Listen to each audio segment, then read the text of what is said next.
পায়েস তো কম বেশি সবাই রান্না করতে পারে, কিন্তু আজকে আমি শেয়ার করব আমার আম্মু যেভাবে খুবই কম সময়ে এবং ঘরোয়া পদ্ধতিতে কিভাবে রাজকীয় পায়েস রান্না করে। আসসালামু আলাইকুম, কেমন আছেন সবাই? আজকে আমি শেয়ার করছি পায়েসের রেসিপি। এটি আমার আম্মুর একটি বিশেষ রেসিপি। তো শুরু করা যাক। প্রথমে আমি নিয়ে নিয়েছি লিকুইড দুধ। এটা আমি প্যাকেটেরটা ইউজ করছি, এখানে 1 লিটার আছে। সাথে নিয়ে নিয়েছি বাদাম, এখানে আমি কাজু বাদাম এবং কাঠবাদাম, কিশমিশ, এলাচ, তেজপাতা, এখানে আমি সুগন্ধি পোলাও চাল ইউজ করছি।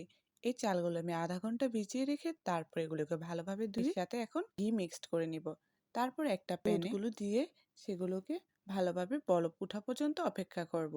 তারপর এর মধ্যে এলাচ এবং তেজপাতা দিয়ে ভালোভাবে নেড়েচেড়ে আরও কিছুক্ষণ জাল দিয়ে নেব। তারপর এর মধ্যে আমরা পোলার চালগুলো দিয়ে নেব। পোলার চালগুলো দিয়ে এগুলোকে ভালোভাবে নেড়ে চেড়ে নেব। এই পর্যায়ে আমি এর মধ্যে অ্যাড করছি গুঁড়ো দুধ। গুঁড়ো দুধ আমি কুসুম গরম পানিতে মিক্সড করে এর মধ্যে অ্যাড করছি। এটা এর স্বাদটা আরও বাড়িয়ে দেবে, পায়েসটা খেতে আরও বেশি মজা লাগবে।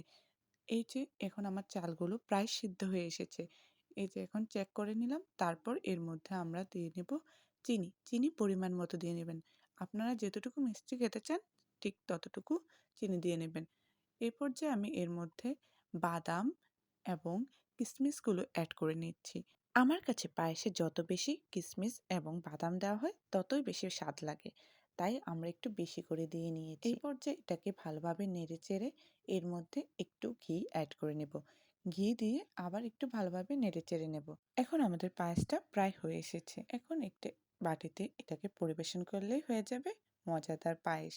আম্মুর হাতের এই পায়েসটা আমাদের বাসার সবারই খুব পছন্দের, তাই আপনাদের সাথেও শেয়ার করলাম। বাসায় একবার ট্রাই করে দেখবেন। আমাদের ভিডিওগুলো যদি আপনাদের ভালো লাগে তাহলে লাইক, কমেন্ট, শেয়ার করে আমাদের পাশে থাকবেন এবং আমাদের পেজটা ফলো করে দেবেন। আসসালামু আলাইকুম।